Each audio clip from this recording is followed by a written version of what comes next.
Imagina por un momento, que coges a un chef de estos galardonados, un 3 estrellas Michelin. Ujú. Un fuera de serie, vamos. Exacto. Y le das, pues no sé, una cocina rudimentaria, de estas del siglo XVIII, con fuego de leña y poco más. Claro. Seguramente, aunque tenga esos recursos tan limitados, el tipo va a lograr crear un plato excepcional, ¿no? Porque sabe lo que hace. Sin duda. Tiene la técnica, pero ahora dale la vuelta. Dale a una persona que apenas sabe, no sé, hervir un huevo, la cocina más hiperavanzada del mundo. Pantallas táctiles por todas Sí, partes. sí, sí, táctiles, sensores de temperatura láser, hornos programables con wifi, todo. Un desastre garantizado. Un desastre total. Es que es una cuestión de pura lógica. Pero bueno, resulta que hoy vamos a analizar por qué se ha estado cometiendo exactamente este mismo error, y a una escala masiva y multimillonaria, fíjate. Ya. Pero no en las cocinas, claro, sino en las aulas de nuestras escuelas y universidades. Vale, vamos a desgranar esto, porque tiene tela. Tiene mucha tela, sí.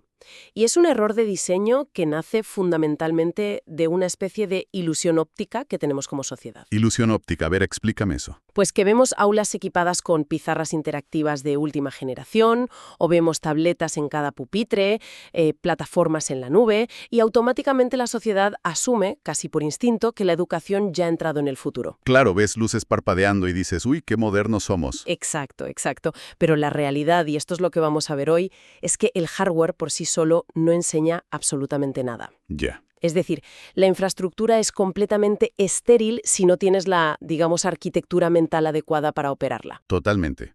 Y por eso, la misión de nuestra inmersión profunda de hoy es cruzar dos fuentes documentales que me parecen brutales para diseccionar esta brecha. Ujú. La brecha enorme que existe entre la tecnología que compramos o que compran los gobiernos y la capacidad pedagógica real para usarla en clase. Eso es el meollo de la cuestión.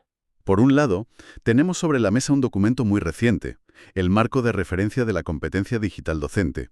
Las siglas son MRCDD. Que se aprobó en España hace nada, en 2022. Exacto. Y por otro lado, para contrastar la teoría con la práctica, contamos con una revisión sistemática exhaustiva de 34 estudios académicos. Publicada, si no me equivoco, en la revista Fonseca. Sí, el Journal of Communication. Y la premisa de la que partimos hoy, para quien nos esté escuchando, es bastante radical. El verdadero cuello de botella de la educación moderna no es que falten dispositivos. No, el problema está en las cabezas. Exacto.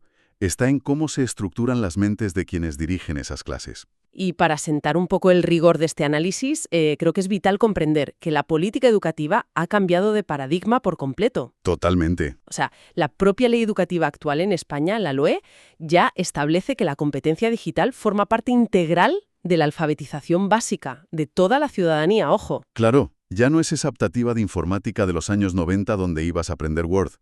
Que va, que va. Ya no es aprender a teclear rápido. La ley exige que el cuerpo docente no solo sepa manejar un software, sino que la tecnología altere de raíz el ecosistema de aprendizaje. Para hacerlo más eficiente, ¿no? Y más inclusivo. Efectivamente. Y bueno, antes de meternos de lleno en las siglas burocráticas o en las normativas del marco, creo que debemos hablar del propósito. Me parece bien. Porque, a ver, para entender qué es lo que falla, primero hay que comprender qué se espera del profesorado hoy en día. Claro. El documento español que estamos analizando es, digamos, una adaptación muy específica de un marco europeo más grande. El DICOMP Edu. Ese mismo. Pero el motor intelectual de todo esto, el corazón conceptual que citan todos estos documentos, es un modelo que se llama TPACK. TPACK. Desarrollado por los investigadores Mishra y Koehler, sí. Y suena un poco denso de entrada, ¿verdad? Conocimiento tecnológico pedagógico del contenido. Un trabalenguas. Sí, pero volviendo a la analogía culinaria del principio, déjame ver si logro mapearlo bien y me corrige si me equivoco. A ver. El conocimiento del contenido, la C, serían los ingredientes crudos. O sea, saberse la historia de Roma o la tabla periódica. Exacto. Tu materia de toda la vida. Vale. Luego, la pedagogía, la P, sería la técnica culinaria. Es decir, saber cómo hacer que esos ingredientes tan crudos sean digeribles, pues para un grupo de adolescentes de 14 años, por ejemplo. Saber enseñar, vamos. Eso es. Y finalmente la tecnología, la T, sería ese horno programable de última generación que decíamos. Sí, la herramienta. Claro. Entonces, si a mí me dan el horno, el simple hecho de saber encenderlo es la competencia tecnológica pura y dura.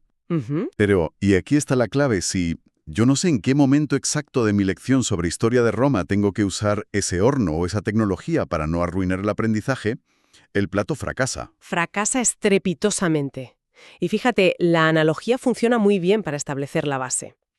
Pero el modelo TEPAC, y esto es lo fascinante aquí, va un paso crítico más allá. ¿En qué sentido? Pues que en la literatura académica, lo que postulan Mishera y Coiler, no es solamente que la máquina no te convierta en chef, Ya, es que la mera existencia de esa tecnología altera profundamente qué puedes poner en el menú. ostras, claro, te cambia las opciones. Exacto. La tecnología no es una capa superficial que tú añades al final para que la clase quede más vistosa, más bonita. No es ponerle perejil al plato. No, para nada. Redefine el contenido en sí mismo. Por poner un ejemplo práctico, utilizar un entorno de simulación virtual en una clase de física no es solo tener un proyector más caro en el aula. Claro. Es que te permite visualizar y manipular conceptos de, no sé, astrofísica cuántica, que con una tiza y una pizarra verde de toda la vida eran a efectos prácticos imposibles de enseñar en un instituto. O sea que no se trata de sumar tecnología a la clase tradicional que dabas hace 20 años. No. Es que la naturaleza misma de la clase muta por completo. Ese es el salto. El marco rechaza totalmente esa dicotomía tradicional de tener, por un lado, mi materia y por el otro, los ordenadores en el rincón. Tienen que estar fusionados. Efectivamente. La tecnología redefine la pedagogía y el contenido simultáneamente, y esto exige abandonar esa visión tan departamentalizada del conocimiento. Y claro, esto me lleva a una derivada que, te soy sincero, me dejó bastante impactado al revisar las fuentes para el análisis de hoy. A ver, cuéntame. Si la clase muta a este nivel y la tecnología resulta que lo envuelve absolutamente todo, esto tiene que afectar a los profesionales de la educación mucho antes de ni siquiera pisar el aula o encender el proyector. Claro, desde la planificación. Exacto. Y aquí es donde entramos en la estructura del marco español. Se divide en 6 grandes áreas. Y la primera, el área 1, se llama compromiso profesional. Ujú. Y aquí es donde se pone realmente interesante porque la adaptación española introduce una competencia específica que solo es suya, la 1.5. Sí, la que aborda la protección de datos personales. Eso es, privacidad, seguridad y el bienestar digital, todo en un mismo paquete. Y es una respuesta legislativa súper directa, ¿eh? Está completamente anclada en normativas europeas como el Reglamento General de Protección de Datos y en las leyes orgánicas nacionales de España. Va a lo seguro. Totalmente, porque va al corazón de una de las mayores preocupaciones sociales de nuestro tiempo, que es la creación irresponsable de la huella digital en menores. Vale, espera. Pongamos un escenario práctico para dimensionar la gravedad de esto, porque yo creo que esto afecta a cualquiera que nos esté escuchando y tenga hijos en el sistema escolar. Venga, ponme el caso. Imagínate, alguien que da clases, pongamos en primaria, encuentra una aplicación en Internet que es fantástica para hacer cuestionarios interactivos. ¿Un clásico? Sí. Gratuita, tiene musiquita, avatares divertidos y la clase pues responde maravillosamente desde el punto de vista didáctico. Los niños están súper motivados. Ajá. Entonces esta persona, con la mejor intención del mundo, coge la lista de clase en Excel y mete los 30 nombres y apellidos de sus alumnos en la plataforma para crearles perfiles individuales. Uf. Según este marco competencial que estamos analizando, ¿cuál es el veredicto? ¿Qué acaba de pasar aquí? Pues mira, desde una perspectiva estrictamente legal y competencial, según esa área 1, es una infracción grave. Así de claro. Madre mía, una infracción grave por usar un juego de preguntas. Sí, porque en ese escenario, que parece súper inocente y bien intencionado, se están cediendo de forma unilateral datos personales de menores de edad a los servidores de una empresa externa. Claro, no lo había pensado así. Y esa empresa podría estar sujeta a legislaciones extranjeras. Vete a saber dónde están los servidores. Sin garantías de encriptación. Y lo más importante, sin el consentimiento explícito de las familias. Demuestra que mejora el rendimiento académico de los chavales. Da igual. La literatura académica y el marco normativo no admiten grises en este punto. Qué fuerte. El peso de esa responsabilidad es abrumador. ¿Lo es? El deber de sigilo no es algo gradual. De, bueno, hoy protejo un poquito los datos y mañana no. Claro. Las administraciones educativas obligan a utilizar exclusivamente los entornos corporativos o plataformas autorizadas por ellos. Precisamente para blindar esto. Exacto. Porque el riesgo, ojo, no se limita a que se filtre el nombre de un alumno. ¿A qué más llega? Estamos hablando de plataformas que realizan perfilado de comportamiento. inteligencias artificiales que procesan el tiempo de respuesta de un niño para detectar sus patrones de aprendizaje. Ostras, eso ya son palabras mayores. O la recolección de metadatos que luego, tranquilamente, se venden a data brokers para hacer publicidad dirigida. Ya. Entonces, garantizar que un estudiante no sufra ciberacoso ni arrastre una huella digital no deseada durante toda su vida empieza por algo tan básico como no usar esa aplicación gratuita tan atractiva. Es que claro, esto cambia por completo lo que entendemos por dar clases. Significa que, de facto, le estamos exigiendo a cada docente que actúe casi como un auditor de privacidad. Un guardián legal de datos, sí. En tiempo real, además. Y si el riesgo legal, técnico y pedagógico es tan increíblemente alto, la pregunta que me surge de forma natural es, a ver, ¿quién audita todo esto? Ese es el gran reto. ¿Cómo medimos si el profesional que está en el aula está navegando por este campo de minas con seguridad o si está cometiendo infracciones graves todos los días? Bueno, para estructurar un poco esa medición, el marco establece un modelo de progresión que está muy bien definido.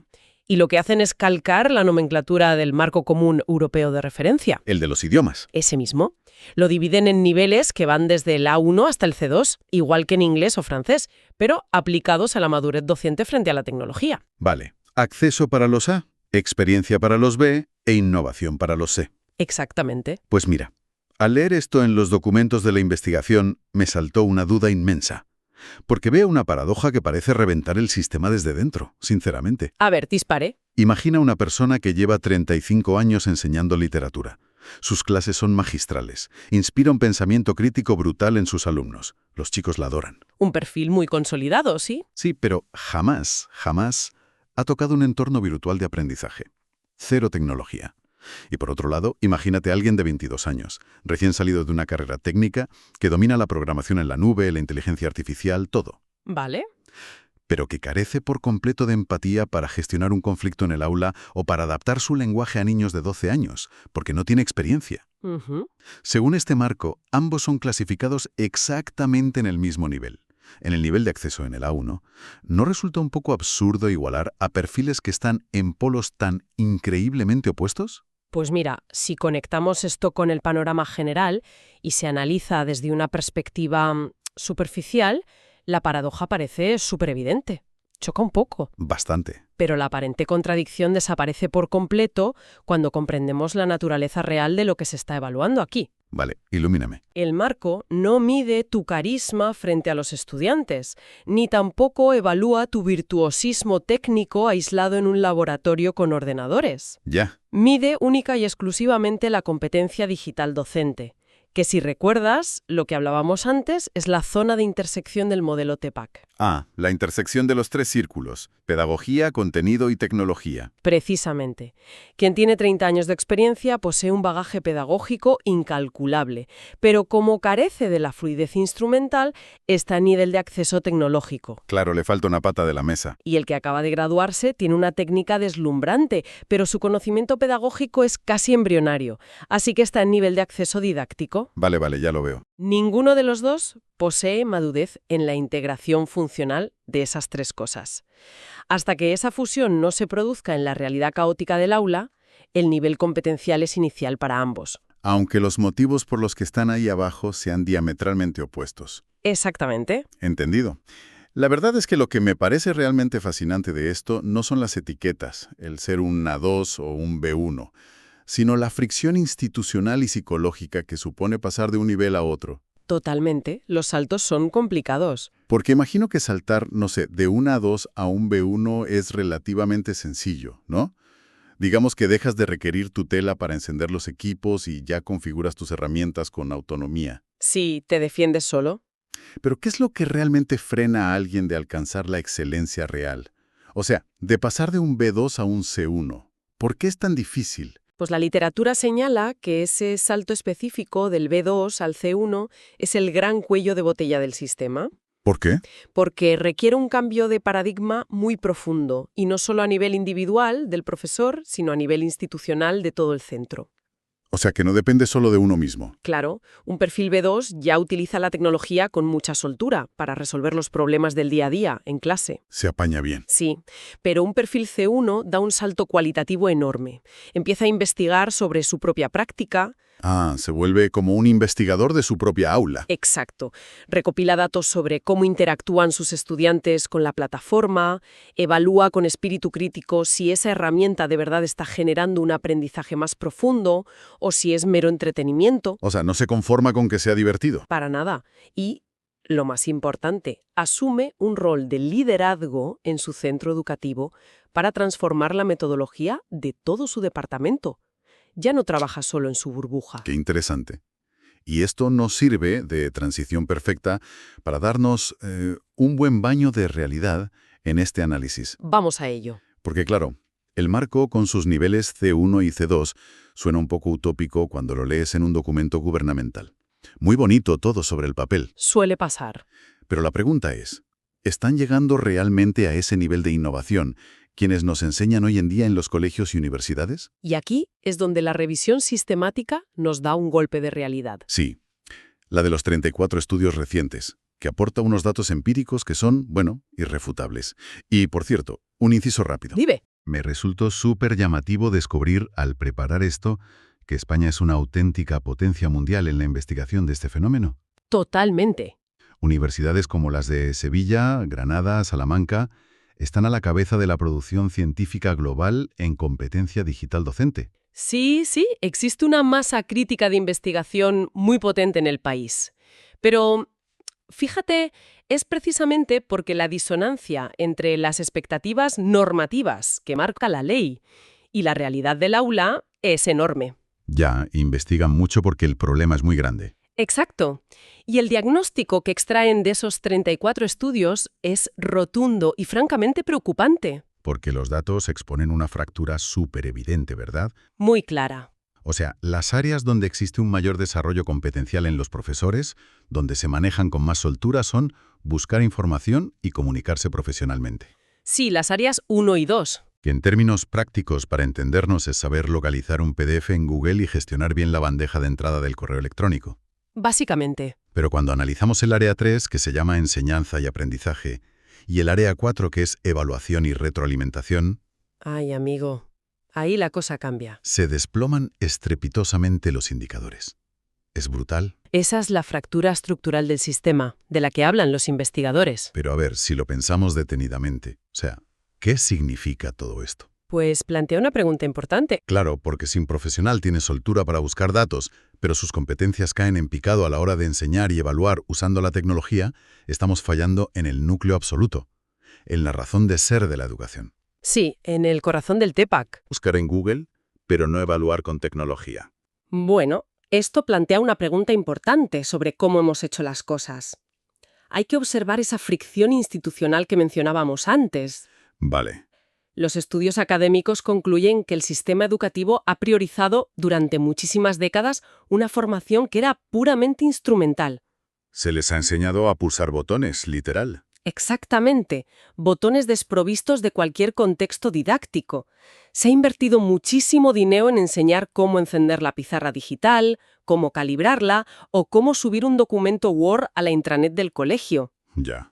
Pero claro, alcanzar un nivel avanzado en esa área 4 de evaluación requiere diseñar analíticas de aprendizaje complejas. Eso ya es otra liga. Requiere configurar un entorno virtual que monitorice el progreso de cada alumno en tiempo real y que ofrezca un retorno formativo personalizado justo cuando un estudiante se queda atrás. Claro, y para hacer eso necesitas tiempo. Ahí le has dado. Y eso choca frontalmente con la falta de tiempo de planificación en la realidad escolar de hoy en día. O sea, que es como utilizar una pantalla interactiva de estas carísimas de 3.000 euros simplemente para proyectar el mismo PowerPoint o el mismo esquema que hace 20 años imprimías en un papel de acetato. Es un calco de la realidad. No hay una verdadera transformación de la dinámica de la clase. Solo hemos hecho una actualización estética. El canal de transmisión sigue siendo unidireccional del profe al alumno. Y la literatura es clara en esto. Mientras el modelo de transmisión siga siendo unidireccional, el impacto profundo en el aprendizaje de los chavales será nulo. Cero. Sin importar los millones de euros de presupuesto invertido en infraestructura tecnológica. Qué frustrante, la verdad. Pero bueno, llegados a la constatación de este problema crítico, el debate que nos queda es cómo rediseñamos la formación para cerrarlo de una vez. Hay que buscar soluciones, claro. Porque la revisión sistemática es muy contundente a la hora de desautorizar los métodos tradicionales de formación del profesorado. Los fulmina directamente. Ese seminario teórico de 40 horas con todos los profes encerrados en un salón de actos el viernes por la tarde, escuchando a alguien hablar. Simplemente está obsoleto. No funciona. Es que fracasa sistemáticamente porque ignora por completo la psicología básica del aprendizaje en adultos. Claro, la andragogía, ¿no? Eso es.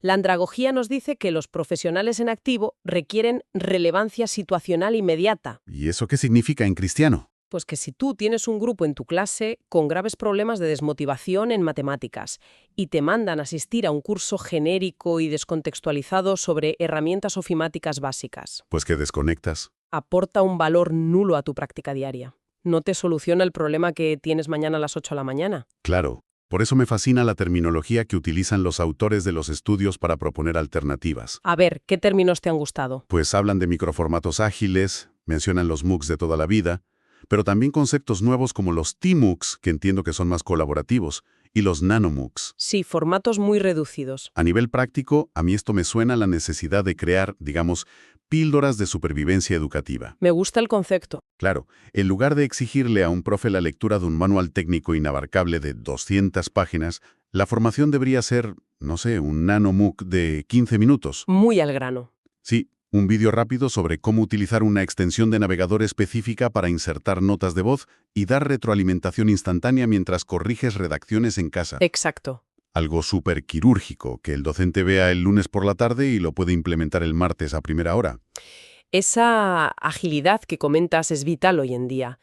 Pero la literatura académica aporta un matiz que te diría es aún más determinante: la formación colaborativa. Entre ellos mismos. Sí, el modelo propuesto es el de observar la práctica entre pares, el famoso aprender haciendo, pero integrado en el ecosistema real del centro. Ya, no en un laboratorio externo. Claro, el avance competencial real no ocurre cuando un ponente externo que lleva 10 años sin pisar un aula imparte una conferencia magistral. Obvio. Ocurre cuando un equipo de profesores decide implementar una herramienta nueva, evalúan conjuntamente cómo está alterando las notas o el rendimiento de sus estudiantes, debaten sus propios sesgos y redefinen su forma de enseñar en los pasillos del colegio. Claro, y fíjate que esto cierra el círculo de manera brillante con el área 1 del marco, la del compromiso profesional que hablábamos antes. Totalmente. Porque ese profesional que está analizando los datos empíricos de su clase junto a sus colegas de departamento, ejerciendo esa práctica reflexiva constante, es quien verdaderamente está cruzando el umbral. Hacia el C1 o C2. Hacia ese nivel de innovación brutal que mencionábamos, no el que hace más cursos teóricos, sino el que reflexiona sobre su práctica. Todo el ecosistema está interconectado, como ves. Hay que abandonar la idea del curso de informática aislado de los años 90 para entrar en un modelo de desarrollo profesional orgánico. Y continuo. Bueno, creo que tras desgranar toda esta arquitectura, la relevancia de este análisis se extiende muchísimo más allá de las paredes de un colegio, sinceramente. Afecta a toda la sociedad, sí. Al final, cualquiera que nos esté escuchando forma parte del ecosistema de una manera u otra. Como ciudadanos preocupados por la privacidad y el rastro digital de nuestros menores. Que no es un tema menor. Para nada. O como profesionales en empresas que, oye, también sufren planes de formación corporativa que están totalmente desfasados y aburren a las ovejas. Exacto. Es un problema transversal. Entender que la competencia digital real es invisible, que no reside en la espectacularidad de poner una animación súper chula en la pizarra digital, sino en una mente capaz de salvaguardar datos éticamente y diseñar procesos cognitivos más profundos. Cambian las reglas del juego. Cambia radicalmente lo que como sociedad debemos exigirle a la calidad de nuestras instituciones. Sí. Supone un salto madurativo para todos. Implica, por ejemplo, exigir a las administraciones que dejen de colgarse medallas midiendo la innovación exclusivamente por el presupuesto que gastan en comprar portátiles nuevos. Totalmente. Y que comiencen a medirla por el tiempo real y el apoyo estructural que le proporcionan a sus profesionales para integrar esa pedagogía de forma crítica. Absolutamente de acuerdo. Y mira, para concluir el análisis de hoy, quiero dejar flotando una reflexión final que surge de un detalle muy curioso de las fuentes. A ver. Una decisión que me pareció muy consciente y diría que hasta provocadora por parte de los redactores del MRCDD en 2022. ¿Qué decidieron? Pues que decidieron deliberadamente no crear una competencia específica aislada en el marco para lidiar con las llamadas tecnologías emergentes. Ah, sí, ni la realidad virtual ni la inteligencia artificial tienen un apartado propio. Exacto, las dejaron fuera de forma explícita. Y claro, es una exclusión que subraya la filosofía central de todo lo que hemos hablado hoy. Que la tecnología de vanguardia de hoy será la herramienta obsoleta que tiraremos a la basura mañana. Justo por eso, porque lo puramente técnico tiene una fecha de caducidad casi inmediata. No tiene sentido evaluarlo de forma aislada. Claro. Y esto, sinceramente, nos abre un escenario fascinante para que cualquiera en casa le dé una vuelta y lo explore por su cuenta. A ver qué opinan. Si la herramienta cambia a esta velocidad de vértigo, y si asumimos que, a muy corto plazo, una inteligencia artificial va a ser perfectamente capaz de mecanizar la evaluación. Corrigiendo exámenes en milisegundos. Sí, analizando patrones cognitivos mejor que nosotros y diseñando unidades didácticas perfectamente adaptadas de forma totalmente autónoma. La pregunta es inevitable. ¿Cuál es esa pregunta? ¿Qué núcleo irreemplazable le queda entonces a la competencia docente? O sea, si la máquina llega a asimilar el modelo TPAK por sí sola y fusiona el contenido con la pedagogía y la tecnología a la perfección, Uf, es un debate profundo, ¿eh? tal vez el acto de enseñar tenga que desprenderse por fin de toda su carga técnica y burocrática. Y quizás, solo quizás, la docencia deba evolucionar para convertirse en un acto puramente ético, de contención emocional y de conexión social. Desde luego es una perspectiva que nos obliga a cuestionar todo lo que damos por sentado cuando vemos un aula moderna hoy en día. Exacto. Nos toca repensar el núcleo de lo humano en la educación.